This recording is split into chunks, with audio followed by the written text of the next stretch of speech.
നമുക്ക് എന്താണ് SIR, എന്തിനാണ് SIR, എങ്ങനെയാണ് ഇതിന്റെ നടപടിക്രമങ്ങൾ എന്ന് വിശദമായി നോക്കാം. ആദ്യം നമ്മൾ മനസ്സിലാക്കേണ്ട ഒരു കാര്യം, കേരളത്തിൽ അതായത് നമ്മുടെ നാട്ടിൽ രണ്ട് വോട്ടർ പട്ടികയുണ്ട്. ഒന്ന് തദ്ദേശ തെരഞ്ഞെടുപ്പിനുള്ള വോട്ടർ പട്ടികയും രണ്ടാമത്തെ വോട്ടർ പട്ടിക നിയമസഭയ്ക്കും ലോക്സഭയ്ക്കും വേണ്ടിയുള്ളതാണ്. അങ്ങനെ രണ്ട് വോട്ടർ പട്ടികയാണ് കേരളത്തിലുള്ളത്. ഇതിൽ തീവ്ര വോട്ടർ പട്ടിക പരിഷ്കരണം നടപ്പാക്കാൻ പോകുന്നത് അത് ലോക്സഭയിലേക്കും നിയമസഭയിലേക്കുമുള്ള വോട്ടർ പട്ടികയിലാണ് എന്ന് നമ്മൾ ഓർക്കണം. 2026 ഇത് പ്രാബല്യത്തിൽ വരിക. അടുത്ത വർഷം നടക്കാൻ പോകുന്ന നിയമസഭാ തെരഞ്ഞെടുപ്പിൽ ഈ ശുദ്ധീകരിച്ച വോട്ടർ പട്ടികയായിരിക്കും ഉപയോഗിക്കുക. അപ്പോൾ നിലവിലുള്ള വോട്ടർ പട്ടിക എന്ത് ചെയ്യും? അത് മരവിപ്പിക്കും. ഇനി നമുക്ക് അടുത്ത കാര്യത്തിലേക്ക് വന്നാൽ ഏറ്റവും പ്രധാനമായ മറ്റൊരു കാര്യം കൂടിയുണ്ട്.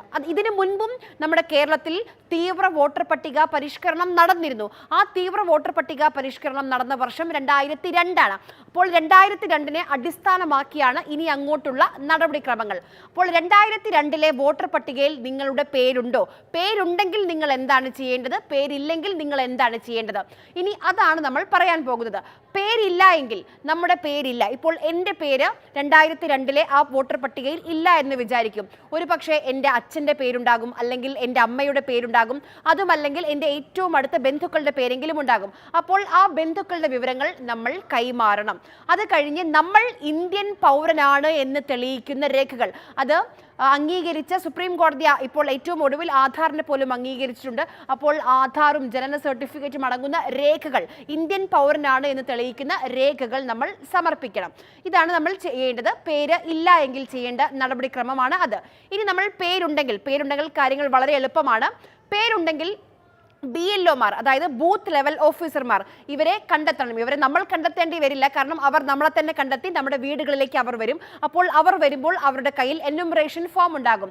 ആ ഫോം നമ്മൾ പൂരിപ്പിച്ച് നൽകണം. 2 ഫോമാണുള്ളത്. ആ 2 ഫോമും നമ്മൾ പൂരിപ്പിച്ച് നൽകണം. അതിൽ നമ്മുടെ പേര്, വിലാസം തുടങ്ങി ഏറ്റവും ബേസിക് ആയ കാര്യങ്ങളാണ് ആ ഫോമിൽ ചോദിക്കുന്നത്. അത് പൂരിപ്പിച്ച് നൽകി അതിന് ഏറ്റവും അവസാനം ഒപ്പിട്ട് ഒരു കളർ ഫോട്ടോ ഫോമിൽ പതിക്കണം. അതെല്ലാം ചെയ്ത് കഴിഞ്ഞ് ആ ഫോം, ആ 2 എന്യൂമറേഷൻ ഫോമും നമ്മൾ BLOക്ക് കൈമാറണം. അത് കൈമാറുമ്പോൾ BLO നമുക്ക് ഒരു രസീത് തരും. അത് നമ്മൾ സൂക്ഷിക്കണം.